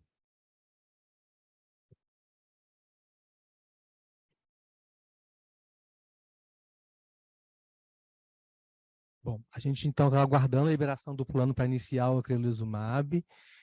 A gente manteve o Predizin por mais 5 dias e foi diminuindo gradualmente, tá? Ela voltou depois em julho. Ela já tinha iniciado com o ocrelizumab em abril, né? Estava sintomática e estava em programação para outubro. Em novembro ela voltou. Ela fez a segunda infusão em outubro e estava com sintomas de fadiga intensa, parestesia nas mãos, mas todas essas crises duravam, tipo assim, 1 dia e melhoravam, né? De queixa que ela teve na segunda infusão foi só uma sinusite, que foi tratada com levofloxacina. Em março desse ano, ela voltou de novo com a gente, com exame laboratorial dentro do padrão. Ela continuava com essas crises delas de parestesia em mãos, em locais diferenciados, que duravam às vezes até 15 minutos, e tinha menor espontânea. A gente pensou que era tipo uma crise de ansiedade, um síndrome do pânico, entrando com fluoxetina para ela e pediu uma nova ressonância. Ela voltou dia 29 do texto conhecido de lei, que demorava para compreender as pessoas que as pessoas estavam falando, esquece o que ia falar ou escrever. Ela tinha uma ressonância do dia 25, com fluência de placas, ovalada, descentralização, com hipersinal em T2 e flare, sem realce pelo contraste, junto à parede lateral do ósseo e do ventrículo esquerdo, que essa imagem a gente não tem. Em 16 de agosto, ela voltou em consulta, já tinha um diagnóstico recente de câncer de mama, estava guardando exames para a programação de cirurgia e radioterapia, né? Ela tinha uma biópsia de mama aí do dia 3, com carcinoma mamário invasivo não especial, ductal, medindo 1 por 1 por 0,7 na mama esquerda. O laboratório estava normal, a gente suspendeu o Ocrevus, que ia ter a segunda dose em outubro desse ano, e tinha um outro laboratório com uns linfócitos de 1848, a gente pensou aí em voltar ao natalizumab. Só fazendo uma recapitulaçãozinha aí básica aí do caso, para ficar mais limpo, assim, né? Então, em dezembro, ela teve um diagnóstico de anestesiolizante, 2020. Em fevereiro, a gente optou por fazer o ocrelizumab. teve um novo surto com novas lesões em março de 2021. Em abril de 21 iniciou o ocrelizumab. Em outubro de 21 foi o segundo ciclo. Em março, nova lesão de ressonância novamente. Abril, o terceiro ciclo. E em agosto foi diagnosticada com CA de mama. E a gente ficou com isso pensando, assim, né? Desse CA de mama aí. Será que isso aí era doença? Será que está relacionado à medicação? E fomos fazer a procura na literatura, né? Bom, falar um pouquinho sobre as medicações, né, da esclerose múltipla. Teve uma mudança muito grande aí no curso da doença, desde depois de 95, com o início das drogas modificadoras de doença, né, com os interferons e tal. Eu vou falar das duas drogas que a paciente fez, né, a natazumab, que a gente pensou em fazer para ela, na verdade, que é o primeiro anticorpo monoclonal aprovado para tratamento da esclerose múltipla. Ele vai se ligar à sonoridade alfa-4 nas integrinas, e basicamente o que ele vai fazer vai impedir que os linfócitos ultrapassem a barreira hematocefálica e vão concentrar na parte periférica, tá? Ele é administrado endovenoso a cada 28 dias, e a complicação mais grave da medicação é a LEMP, né? A leucoencefalopatia multifocal progressiva, e no caso do paciente não tinha, está ligado ao JCV, e no caso do paciente era tranquilo porque ela tinha JC negativo, né? Os outros principais estudos que a gente encontra do natalizumab são os da época de lançamento da droga, da aprovação dela. O primeiro que comparou placebo com natalizumab, tá? E o natalizumab reduziu a parte de surtos anual em 68%, reduziu o acúmulo anual de novas lesões em 83%, comparado com placebo, e 92% menos lesões novas com realce por contraste. E esse segundo aqui comparou o interfero com o natalizumab, que tinha uma redução de 54% nas taxas de surto, 83% de novas lesões em T2 e 89% em lesões com realce no contraste. Do ocrelizumab, né, ele é um anticorpo monoclonal anti-CD20, que é uma proteína expressa na célula dos linfócitos, né? Ele vai atuar bloqueando, ele se ligando a essa proteína e fazendo lise dos linfócitos, tá? Ele é a única droga que é a primeira droga indicada para a forma primariamente progressiva da esclerose múltipla, e a infusão dele é uma dose inicial de 300 mg EV, com uma segunda infusão de mais 300 mg 2 semanas depois mantém a dose de 600 mg a cada 6 meses. Bom, vamos pesquisar um pouquinho isso. Desculpa, esqueci a principal literatura, artigo sobre a ocrelizumab é o primeiro artigo que saiu sobre ele, sobre o lançamento da droga, tá? Que comparou o ocrelizumab versus o interferon, uma taxa anual de surtos 40% menor, reduziu a progressão da doença anual da incapacidade em 40%, 95% menos lesões com realce ou gadolínio, e acelerou moderadamente a progressão na forma primariamente progressiva. Bom, vamos agora fazer, a gente buscou na literatura um pouquinho da relação da esclerose múltipla com o câncer, né, a neoplasia, as doenças neoplásicas, tá? Para isso, a gente teve, como a gente queria pesquisar só a esclerose múltipla sem uso de medicamentos, teve que pegar artigos mais antigos, né, onde não tinha medicação ainda nenhuma, então, para a gente ver se tinha uma relação da doença puramente sem interferência com droga. Esse artigo, então, avaliou a frequência da doença maligna em 1.806 pacientes vivos e 340 falecidos com esclerose múltipla na Finlândia. Tá? O estudo revelou uma baixa taxa de prevalência de neoplasia e de mortalidade por câncer entre os pacientes com esclerose múltipla. Esse outro artigo aqui é um estudo de coorte retrospectivo para estimar o risco relativo de câncer em pacientes com esclerose múltipla em 3 condados noruegueses. Interessante esse artigo que mostrou, no geral, um risco incomum de desenvolver câncer. Ele achou um excesso significativo de câncer de mama em pacientes com esclerose múltipla. Esse outro artigo é um estudo dinamarquês, combinado de caso, controle e coorte, tá em uma coorte nacional total de casos de esclerose múltipla na Dinamarca, né? entre 1980 e 2005, e ele notou uma diminuição no risco de câncer e doenças pulmonares após o início da esclerose múltipla.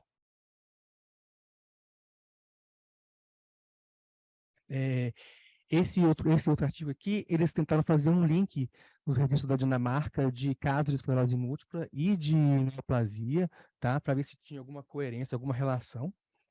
Tá? E viram que os pacientes com esclerose múltipla em geral não apresentavam risco aumentado de câncer, mas também notaram que mulheres com esclerose múltipla parecem ter um pequeno excesso de risco de câncer de mama.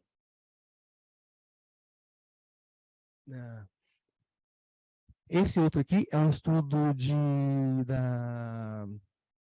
INAM, tá? Com 1.700 outros pacientes entre 2006 e 2014, e ele observou uma mudança significativa na prevalência de câncer, porém, não observou mudança significativa. Porém, as mulheres mostraram uma prevalência aumentada de câncer de mama, câncer do sistema nervoso central e de linfoma. Esse aqui é um estudo descritivo de pacientes com esclerose múltipla e evento oncológico documentado, tá? Pegaram 22.563 pacientes com esclerose múltipla no EDMUS. Esse EDMUS é um database europeu, tá? Só de esclerose múltipla. Desse total dos 22.000 pacientes, encontraram 9.279 pacientes, 44%, tinham história de uso de drogas modificadoras de doença. Tá? Desses 44%, 52% usaram imunomodulador, 18% com imunossupressor e 30% usaram ambos. Desses 9.000 pacientes, 253 pacientes com esclerose múltipla e câncer foram identificados, e desses 253, 132 tinham histórico de uso de drogas modificadoras de doença. O tratamento com imunossupressor, nesse caso, tá?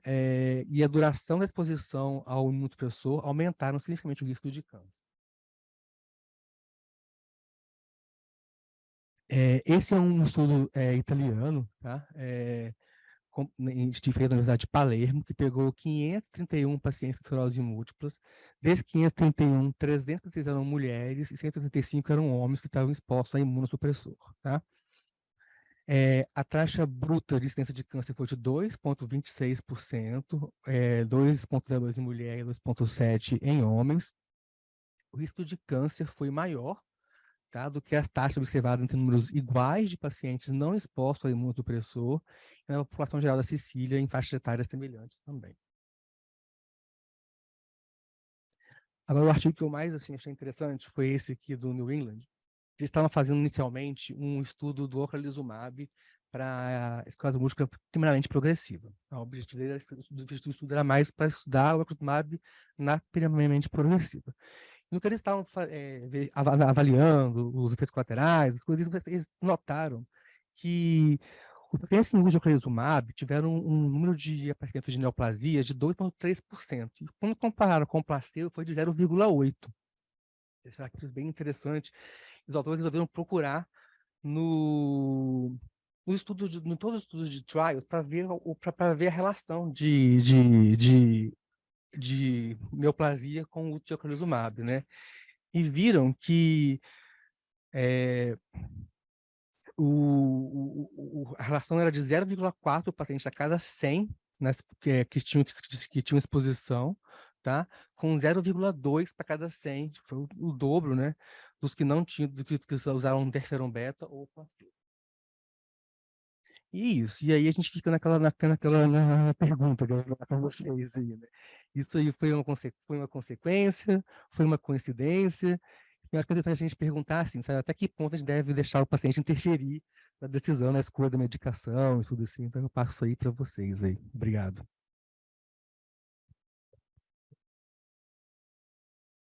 Esse caso foi bem interessante porque também, né? Porque essa paciente, como o Rodrigo falou, já veio com a proposta, né, de não querer fazer o natalizumab com medo do JC. Ela tinha pavor do que ela leu na literatura e tudo mais, literatura dela, né? Então, ela optou, era uma paciente que ninguém tem dúvidas que era uma paciente com uma forma muito agressiva da doença, ela teve surtos muito frequentes, tinha uma carga lesional muito elevada, tinha lesão suprainfratentorial, tinha bandas positivas, né? Índice capa elevado, tudo isso falando a favor de uma doença mais grave. E então a nossa proposta era realmente inicialmente fazer o natalizumab, mas ela não quis, começou com o ocrelizumab. E aí, na sequência, ela tinha uma história de um nódulo mamário, tinha uma história de câncer na família, mais ou menos importante. E a pergunta que surgiu dos trabalhos, quando a gente foi procurar na literatura, o que a gente via e que chamou muita atenção e que não está na bula do ocrelizumab, é que eles, quando indicavam o tratamento para o ocrelizumab nos pacientes com EM, eles investigavam a história de câncer, como que colocando que, havendo história de câncer na família, não se deveria indicar o ocrelizumab. Essa que foi a nossa interpretação. Mas a gente não achou isso em nada de bula e nem nos trabalhos que estudaram o ocrelizumab para a esclerose múltipla. Então, ficou sempre essa nossa dúvida, tanto que agora, toda paciente que a gente pensa em fazer o ocrelizumab, a gente, se tem história de câncer, vai fazer ou não vai fazer? A gente está com uma paciente agora muito grave, uma forma já evoluindo para uma forma secundariamente progressiva, com déficit cognitivo e tudo mais, e ela tem história de câncer na família, tem um nódulo benigno, como essa daí. E ela quis fazer o ocrelizumab, agora a gente está esperando para ver o resultado dessa biópsia, e independentemente do resultado da biópsia, será que a gente mantém ou não mantém o ocrelizumab? Então, essa foi a grande dúvida que surgiu e a gente procurou na literatura e não achou nada taxativo falando de uma contraindicação formal para o uso de ocrelizumab em pacientes que têm uma história familiar de câncer. Então, essa que ficou a dúvida que a gente lança, né, para ser investigada. Maria Lúcia, o caso é interessantíssimo e você me faz refletir, porque o ocrelizumab, né, que é um inibidor de CD20, é a mesma coisa quando se faz o rituximab. Eu me lembro bem que a primeira vez que eu fiz o rituximab para um paciente com a polineuropatia desmelinizante, tinha sido inicialmente tratado com imunoglobulina, não respondeu, e eu então fiz, na época, tinha um componente atáxico associado, e acabou respondendo ao uso do rituximab. E na época eu fiquei muito preocupado, porque foi até um hematologista e um oncologista que eu pedi que ele me ajudasse. Isso tem uns 20 anos, ou mais até. E a minha preocupação, na verdade, eram as complicações. E até mesmo se questionava a possibilidade de neoplasia associada ao uso desse tipo de monoclonal. Perfeito? Agora, eu acho que estamos muito longe de poder fazer uma assertiva. Você veja que os trabalhos que você apresentou, todos eles, o percentual é muito pequeno, uma relação direta é muito difícil. Quer dizer, voltamos aí à medicina individualizada. Existem pessoas que têm propensão, às vezes, a desenvolver 1, 2, 3, 4, 5 cânceres. A gente vê na prática clínica indivíduos com 90 anos que já passaram por várias neoplasias ao longo da vida. Você fica até impressionado. Quer dizer, esse oncogênio aí, de que maneira ele pode ser ativado com esses monoclonais, isso nós não sabemos. Eu acho que, e você chamou a atenção para uma coisa que realmente não tem na bula. Tá? Daí eu acho que é um outro caso também que vale a pena fazer uma publicação, porque você acaba, exato, isso é fundamental, nós precisamos chamar atenção para essas dúvidas que, quando a dúvida é de uma colega experiente, nesse segmento com a Maria Lúcia, tá, eu acho que é de todos nós. Entendeu? Quantas vezes a gente pensa, será que este paciente que eu referi, ele acabou anos depois, tá, fazendo um tumor de suprarrenal? Então, e aí? Há relação ou não há relação? Enquanto nós não tivermos marcadores que nos permitam conhecer melhor, tá, a oncogênese em cada um de nós, não tem outro jeito.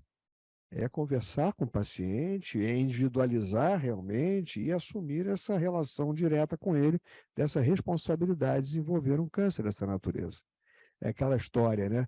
quando você tem uma história familiar de câncer de mama, é claro que você vai ter um cuidado maior. Não precisa chegar ao ponto daquela senhora que arrancou, tirou tudo, né? Tira a mama, tira logo, faz uma toalete para não ter esse câncer, acaba tendo um outro. Porque o Oncogen, ele acaba tendo um espectro até mais amplo. Então, eu acho que o ocrelizumab acaba sendo uma opção em função do medo do JC, né? Entendeu? Então, eu acredito que o mais importante aí é a gente ver como essa paciente evolui, né?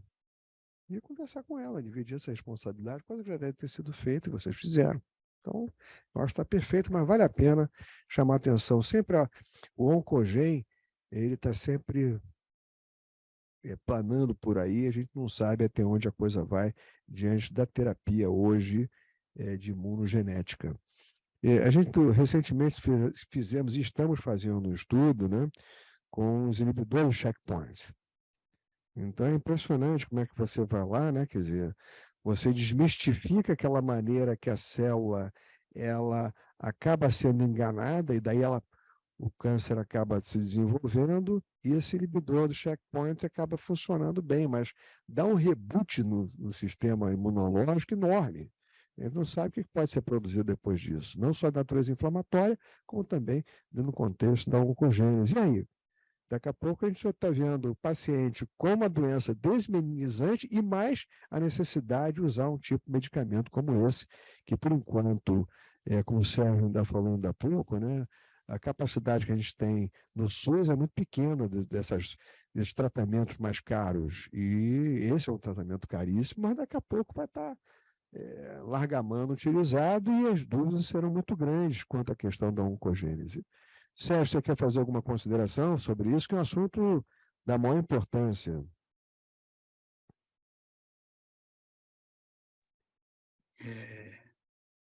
A primeira é com relação ao fato de que eu fiz o que a paciente fez. Quer dizer, eu fui no Google. E no Google está escrito lá, natalizumab é contraindicado em pacientes com câncer, exceto no caso de pacientes com carcinoma das células basais cutâneas. E tem também uma pesquisa que o Google fez em 10 farmácias, em que os preços do natalizumab evoluíram de R$ 7.353,09 a R$ 9.618,10. Então, primeiro, é realmente extremamente caro quando você pensa no povo brasileiro, né? Com 30 milhões no estado de riqueza, de pobreza absoluta, e já falava lá no Google que tinha que ter muito cuidado com o câncer de natalizumab, porque ele agravava os quadros de câncer. Ele fala aqui também que agrava os quadros de leucoencefalopatia, quer dizer, que pode dar quadros de leucoencefalopatia multifocal progressiva e agrava quadros de neuromielite óptica. Quer dizer, então, eu, sinceramente, acho que o Google só é útil para quem fez a faculdade de medicina.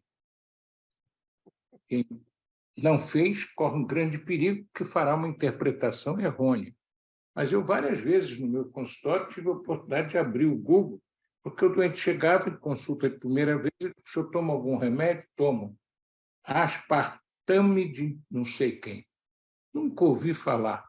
Eu botava ali no Google discretamente, continuava conversando aqui, escondido atrás da mesa, eu me transformava no homem que mais sabia sobre aquela droga.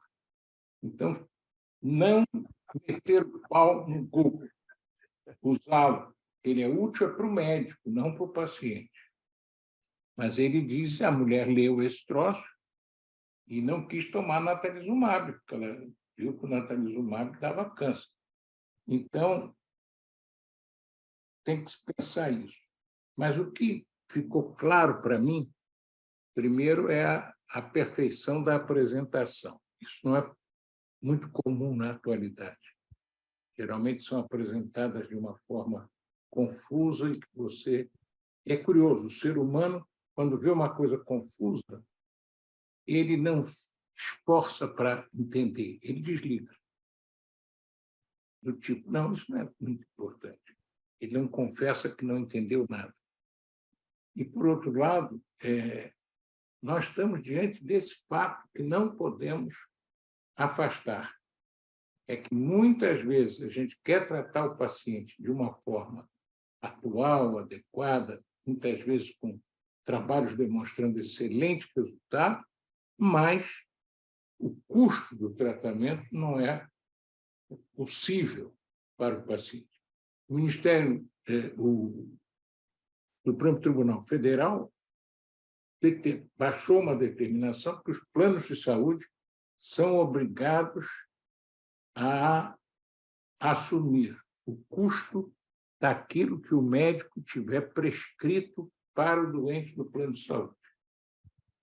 Uma coisa complicada, porque tem muito plano de saúde que não vai conseguir vencer isso, ou as suas mensalidades vão para um nível muito elevado. De maneira que, que hoje, eu, inclusive, cheguei a dizer a um doente meu, que estava numa dificuldade tremenda de manter a medicação, de fazer as internações que tinha que fazer, eu disse, olha, qual é o seu plano? O meu plano é a 1.000. O melhor plano, no momento, é o plano liminar. Como é isso? Tem qualquer advogado, você pede a ele para entrar com plano liminar, conta a sua doença, mostra um atestado médico, ele, na mesma hora, consegue tudo que você quer, porque o juiz vai dar uma liminar para o seu plano pagar. Então, eu quero cumprimentar muito o Oswaldo, criador desse Clube do Nervo, que me trouxe um prazer muito grande quando eu vi exatamente o que era o Clube do Nervo. O sistema nervoso central, ele não é brincadeira.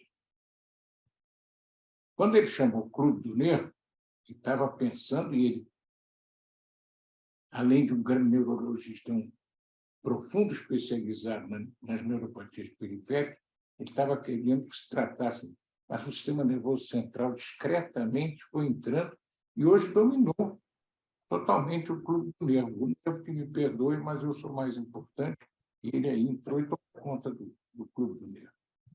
Eu não sei se vale a pena mudar o nome, mas ele já tem uma muito grande, mas o sistema nervoso central não tomou conhecimento da denominação que o Dr. Oswaldo teve. Ele invadiu e hoje, como nós assistimos, ele tem competência, se estiver sendo falado por alguém que conhece o assunto e que é bom de data, de tomar conta da noite. Parabéns.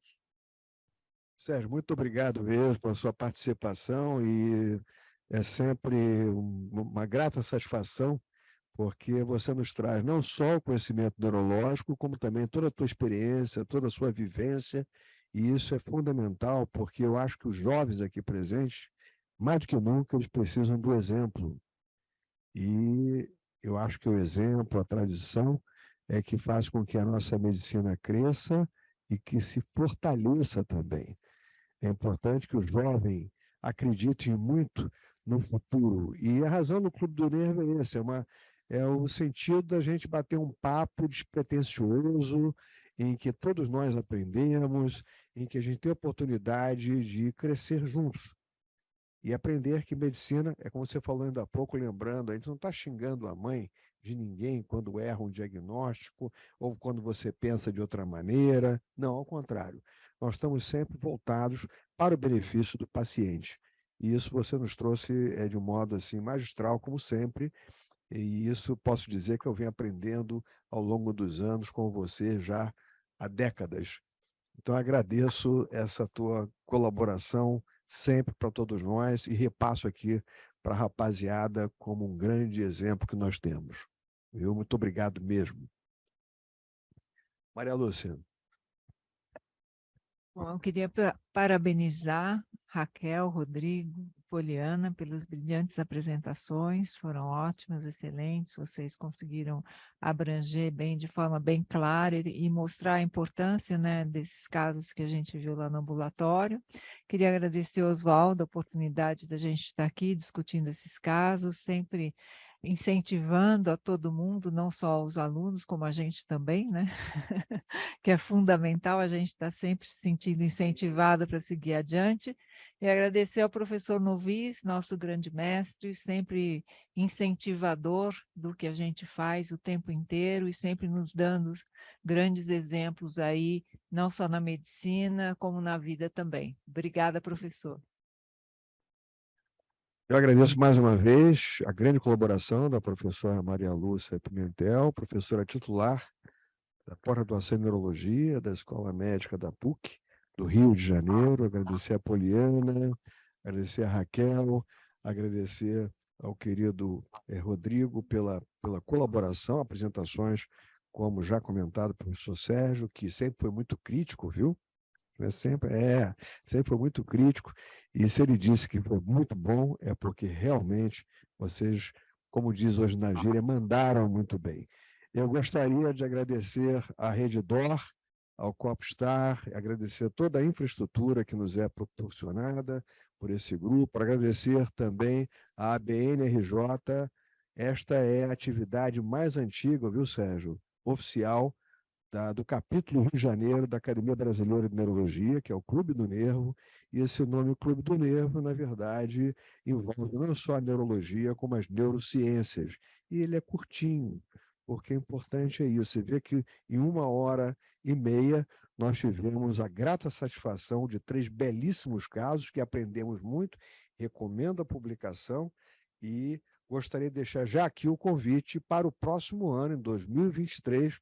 Vamos começar com o pé direito, nós vamos retornar em fevereiro, talvez um pouquinho antes do Carnaval, no sentido já de darmos uma nova dimensão ao Clube do Nervo, em que eu convido aos colegas que estão participando, assistindo através do webinar, mas também venham aqui ao Copstar, que o Coffee Break, pessoal, é sensacional, não percam de jeito nenhum. O Sérgio até queria que a gente caminhasse alguma coisa, eu vou tentar fazê-lo, viu, Sérgio? Ver se eu arranjo uma quentinha, viu, para mandar até aí para você, tá? Muito obrigado, professor Sérgio Novis, e muito obrigado a todos vocês, uma excelente noite e até 2023, um Feliz Natal e um 2023 de muita saúde, que é fundamental, acabar com as Covids e essas doenças contagiosas, se Deus quiser, e certamente estaremos todos nós juntos ano que vem. Grande abraço a todos.